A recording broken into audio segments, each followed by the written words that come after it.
Welcome to Women Day's special session and special podcast. Today I am very happy that today with us my colleagues, also my sister, to take us with me regarding Women's Day.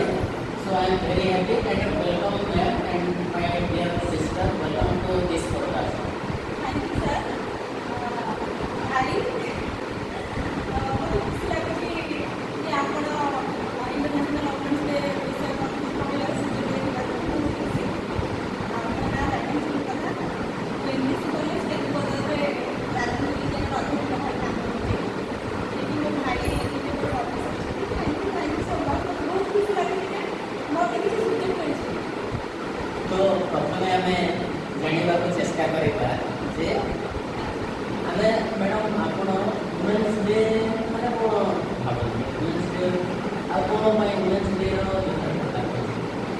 तो ଯଦି ମୁଁ ମୋର point of view sir କହିବି women's day ବା ମହିଳା ଦିବସ ଯେମିତିକି ଆଜି ଆମର ଇଣ୍ଟରନ୍ୟାସନାଲ ଓମେନ୍ସ ଡେ ବୋଲି ଆମେ କହୁଛନ୍ତି ବା ଆନ୍ତର୍ଜାତିକ ମହିଳା ଦିବସ ଯଦି ଆମେ କହିବା ତ ଯେହେତୁ ମହିଳା ଦିବସଟା ଆମେ ସେଲିବ୍ରେସନ୍ କରୁଛୁ କାହିଁକି ନା ଆମେ ତ ସବୁଦିନ ମାନେ ନାରୀକୁ ସ୍ପେଶାଲ ଫିଲ୍ କରିବା ମାନେ ଏମିତି ଗୋଟେ ଦିନ ଅଛି ଯେଉଁଥିରେ ଆମେ ତାକୁ ବହୁତ ସ୍ପେଶାଲ ଫିଲ୍ କରୁ ବା ପ୍ରତ୍ୟେକ ଦିନ ସେମାନେ ବହୁତ କିଛି କାମ କରୁଛନ୍ତି ତାକୁ ଗୋଟେ ଦିନ ଆମେ ସ୍ପେଶାଲ ଫିଲ୍ କଲେ ସେମାନେ ଏନଜୟ କରୁଛନ୍ତି ବା ଖୁସି ହେଉଛନ୍ତି ଯେଉଁଥିପାଇଁ ଆମେ ଓମେନ୍ସ ଡେ ସେଲିବ୍ରେସନ୍ ଯଦି माने ताकि आमे कोइ पारे जे माने वुमेन्स डे रे नारी माननको तांको माने रिकग्नाइज करूची तांकर कंट्रीब्यूशन सोसाइटी प्रति कोन रहिছে এবং फैमिली प्रति कोन रहिছে किंबा देश ପାଇଁ कोन रहिছে राइट तो माने आपनकर जीवन रे माने को नारीटा को आपन निजर रोल मॉडल हिसाब रे माने ग्रहण करिते कारण आमे जानि जे माने आमे डेफिनेटली प्रत्येक जीवन रे जणे ना जणे माने तांकर रोल मॉडल आनते तो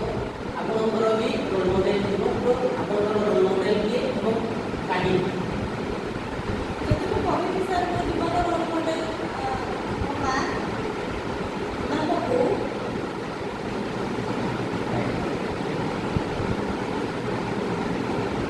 କାହିଁକି ମୁଁ ତାଠୁ ବହୁତ କିଛି ଶିଖୁଛି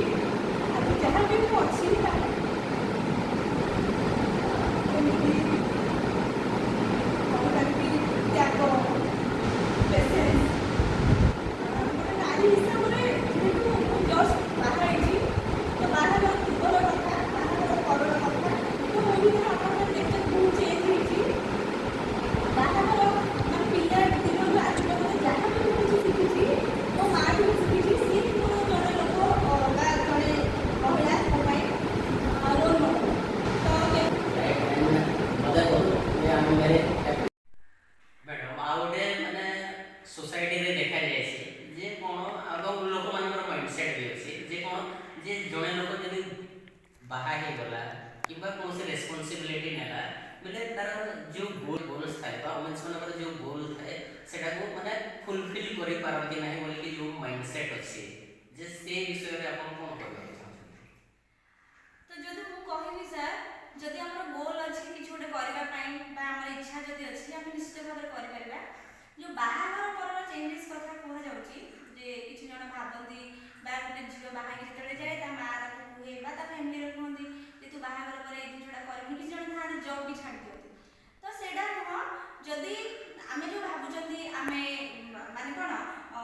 ଆମର ଗୋଲ୍ଟା ଆମେ ଫୁଲଫିଲ୍ କରିପାରିବା ନାହିଁ ନିଶ୍ଚିତ ଭାବରେ ସାର୍ ଫୁଲଫିଲ୍ କରିପାରିବା ଯଦି ଆମର କନଫିଡେଣ୍ଟ ଅଛି ଆମେ ସବୁକିଛି ଫୁଲଫିଲ୍ କରିପାରିବା ଯେମିତିକି ଆମେ ଭାବୁଛନ୍ତି ଆମେ ଅବହେଳିତ ଆମେ ଅନ୍ୟ ଉପରେ ନିର୍ଭରଶୀଳ ସେ କଥା ନୁହଁ ଯଦି ମୁଁ କହିବି ଆମେ ଟ୍ରାଏ କରିବା ନିଶ୍ଚିତ ଭାବରେ ଆମେ ଆମ ଗୋଲ୍କୁ ଫୁଲଫିଲ୍ କରିପାରିବା ଆମର ଯାହା ବି କିଛି ଗୋଲ୍ ଅଛି ଆମେ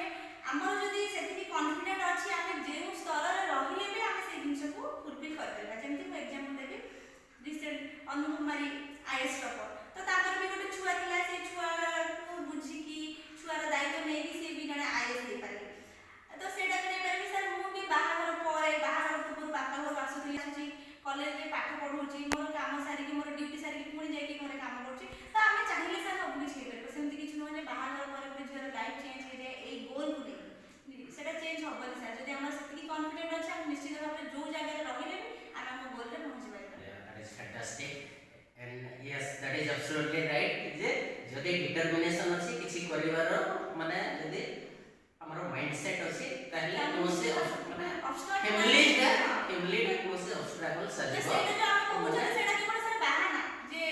ବାହାଘର ପରେ ମୁଁ ମୋ ଗୋଲରେ ପହଞ୍ଚି ପାରିଲି ଏଇଟା ଗୋଟେ ବାହାନା ସାର୍ ଯଦି ମୁଁ କହିବି ମୋ ହିସାବରେ। and ma'am last question ଟା ହେଲା ଯେ ଆମେ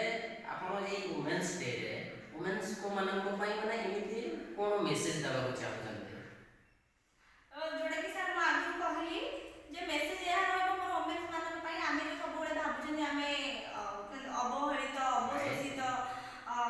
ଯେ ଆମର କିଛି ମାନେ କଣ ଯୋଉ ଅବହେଳିତ ହେଇକି ଅଛି ଅବଶୋଷିତ ହେଇକି ଅଛି ଆମେ ଡିପେଣ୍ଡେଣ୍ଟ ହେଇକି ଅଛୁ ତ ସେଇଟା ନୁହଁ ଆମେ ଅବହେଳିତ ନୁହଁ କି ଅବଶୋଷିତ ନୁହଁ କି ଡିପେଣ୍ଡେଣ୍ଟ ନୁହଁ ଆମେ ଯେ ଓମେନ୍ ବା